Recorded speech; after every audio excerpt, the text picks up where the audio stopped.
Hi, my name is Megan Griffiths, and my speech is over saving the planet. Have you ever imagined your great-grandchildren living happily on the earth, playing outside and having fun on a sunny summer day? You never would think that they might be living in a world where landfills are overflowing with trash and they have to stay inside because of the blistering hot sun due to the massive hole in the ozone layer. They also may have to live on a boat since all the polar ice caps are melting and could cover land completely someday. If people continue abusing the earth, that's exactly what will happen. The world is a beautiful place right now, but it's getting uglier every single day. The polar ice caps are melting due to global warming, and landfills are beginning to overflow with trash. In my biology class this past April, we tested some streams out for water pollution. We compared the data that we got to some from 2008 and 2009 and found that it's getting increasingly worse. We need to stop all of the pollution now. My first main point is that the earth is gradually deteriorating now, so it could have devastating effects in the future. My second main point is that other countries are doing more than the United States right now to help the earth. And my third main point is that we can do a lot of things individually to help save our planet. Let's start by looking at what's happening. My first main point is that the earth is gradually deteriorating, so that could have devastating effects on the future. The polar ice caps are melting and sea levels are rising. Eventually, the earth could be covered completely in water. There's also a hole in the ozone layer, which is increasing the number of cases of skin cancer, and they're getting more and more severe. Also, the northern countries are warming up, so insects are migrating that could potentially carry diseases. Warmer water temperature could cause more frequent and more severe hurricanes also. There will also be more droughts and more heat waves. Even though some areas may get wetter due to global warming, most will experience very severe droughts and terrible heat waves. Africa is the worst because there's already rare water in Africa already. Droughts would take the rest away and could cause a war due to everyone fighting, trying to get a little bit of water. Let's look now at some helpful efforts. My second main point is that other countries are doing more to help the earth than the U.S. is at the moment. Brian Merchant, on 30th of July 2008, wrote, "Iceland, despite having a population of around 1 million, has some of the most green projects in the world. There's a huge geothermal power station, the hydrogen-powered buses, and houses that give a whole new meaning to green living." Also, Armenia reported that they're planning on shutting down their nuclear power plant and switching to alternative energy sources by the year 2014.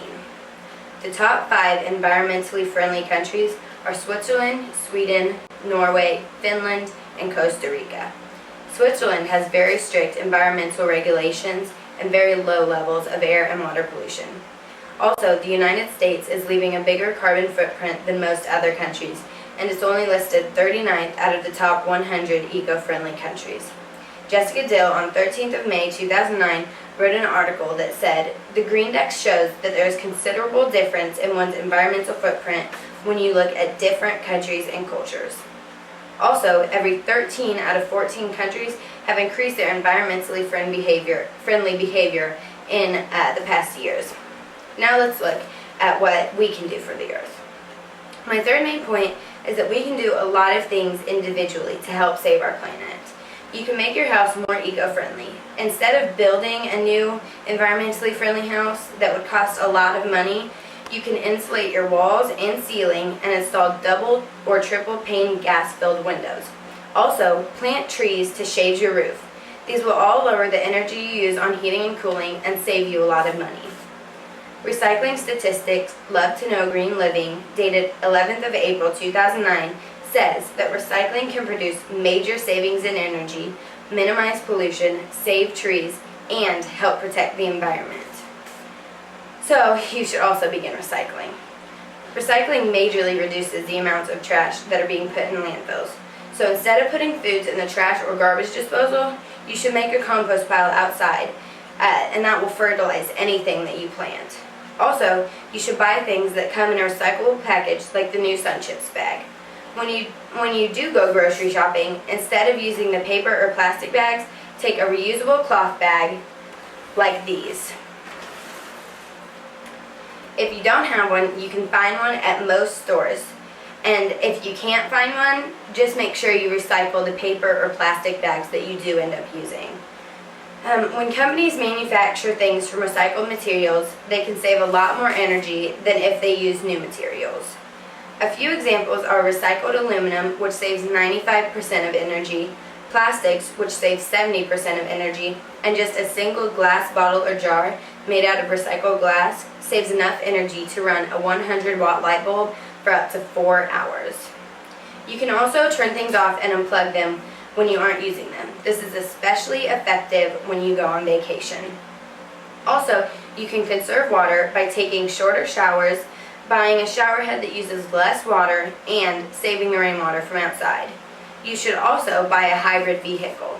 John Lopez, not dated, wrote an article that said, hybrids will reduce carbon emissions, thereby resulting in less air pollution and less global warming.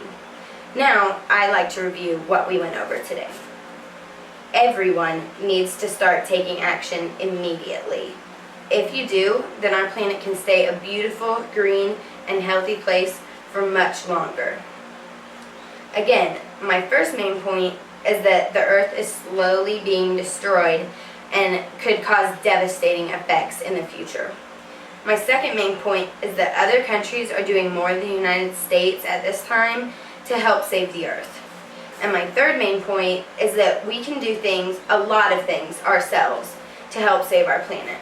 Can you just sit back today and watch the Earth die because you don't feel like separating your plastics or glasses from the rest of your trash? Your great-grandchildren may never get to see this wonderful world that we do.